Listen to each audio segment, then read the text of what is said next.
Good day everyone! My name is Desiree Bermenio from OV12 and I'm your tour guide for today. I'm happy to see and welcome you all to our destination, the Rizal Shrine in Calamba, Laguna. Rizal Shrine is a must-visit destination if you want to see a glimpse of the life of our national hero. It is also a perfect field trip or outbound destination for students and tourists. Today, I will let you know about our national hero's childhood experiences and more about the historical background of the place. I will also make sure that we will have a memorable and happy trip. The Rizal Shrine in Calamba, Laguna is a reproduction of the original two-story Spanish colonial-style house. It is located along Mercado Street and Rizal Street in Calambas, Poblacion 5, and is in close proximity to St. John the Baptist Parish Church and the City College of Calamba. This ancestral house of our national hero, also called the Cradle of Genius. You know why? Simply because of its impressive natural beauty. The land is said to have inspired poets and artists, hence it became known by this nickname early in the Philippine history. The question is, what is Rizal's house made of? Well, to answer that question, Rizal Shrine is a typical rectangular bahay na bato reminiscent of upper-class Filipino homes built during the Spanish colonial era. The lower portion is made of adobe stone and brick, while the upper portion consists of hardwood. The original interior flooring of the house was discovered during reconstruction and detailing. It has sliding windows made of cut-piece shells, the exterior walls are painted green, and the roof is constructed of red ceramic tile. In June 2009, the National Historical Institute, now National Historical Commission of the Philippines, ordered the shrine's repainting to highlight the meaning of Rizal's surname.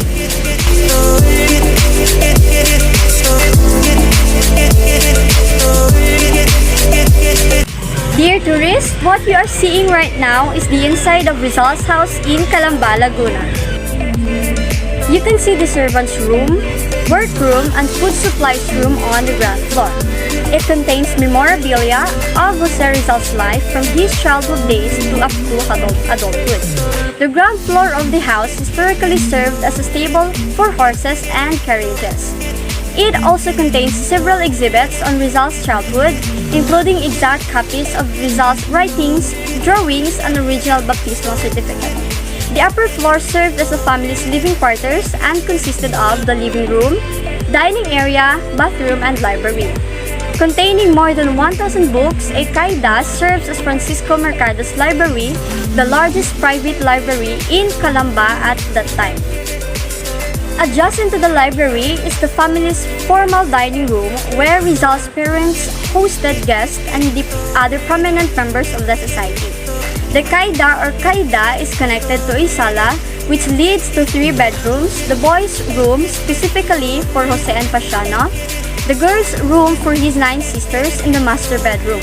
The biggest among all the rooms, the master bedroom, contains the 4-poster bed where Rizal was born.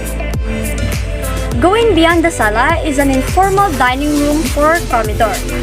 Prominent in this room is the Ponca, a large rectangular Indian pan. Next to the Comedor and the azotea is an old well, one of the only surviving features of the original house. In the vast garden stand a bronze statue of young Rizal and his daughter. This statue was built in 1996 to commemorate Jose Rizal's centennial death anniversary. Here is also a replica of the Bahay Kubo or Nipa hut that Pepe used as his workshop and hideaway when he is a child. It was a typical Bahay Kubo as you can see. You can take a look at this.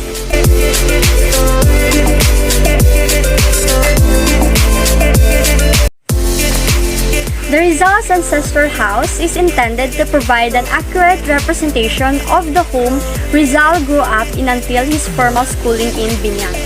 Rizal's anecdotes often reference his childhood home, recounting the Nipa hut in the garden where he learned to sleep and sculpt, the kitchen where he learned the alphabet, the bedroom where he learned to pray, the library where he discovered books, and the azotea where he listened to his grandmother's stories of the skeletons, buried treasures, and trees that bloomed with diamonds.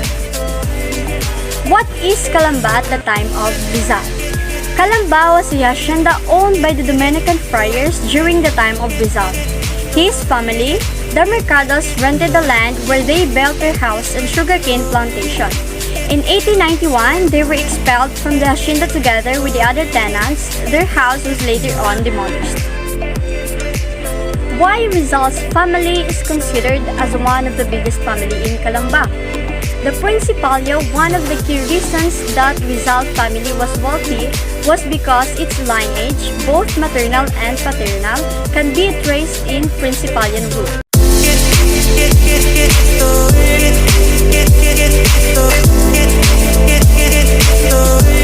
Rizal's father, Francisco Rizal Mercado, took 2 years to build the original Rizal ancestral house.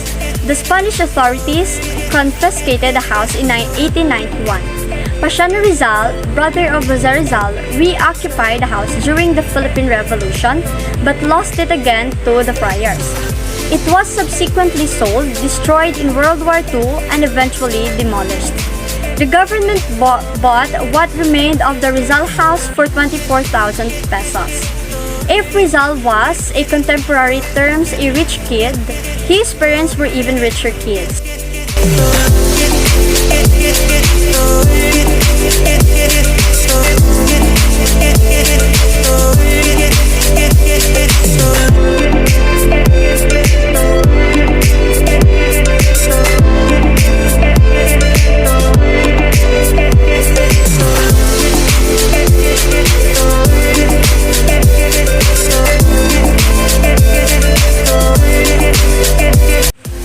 In 1949, President Elpidio Quirino passed Executive Order No. 145 facilitating reconstruction of the house. Filipino schools children provided most of the funding for the project, while Juan F. Nagpil served as a supervising architect. Staying true to the original home, the reconstructed house occupies the same site and is built from the materials during the time the house was built. On June 19, 1950, the newly built home was inaugurated and now serves as a repository for Rizal's memorabilia. During the centenary of the Philippine independence in 1998, the National Commission for Culture and the Arts, in cooperation with the National Centennial Commission, decided that Rizal's shrine should focus specifically on his childhood. Built in 1997, a gallery, library, audiovisual room, and shop of Rizal memorabilia reside adjacent to the shrine. The shrine has a large lawn with a replica of the Nepa hut and a statue depicting young Rizal with his dog. You may ask how much the entrance fee is to enter the house. Well, what I like about Rizal Shrine is that it is free for any entrance fees. You could just give voluntary donation, which would be used for the maintenance of the shrine.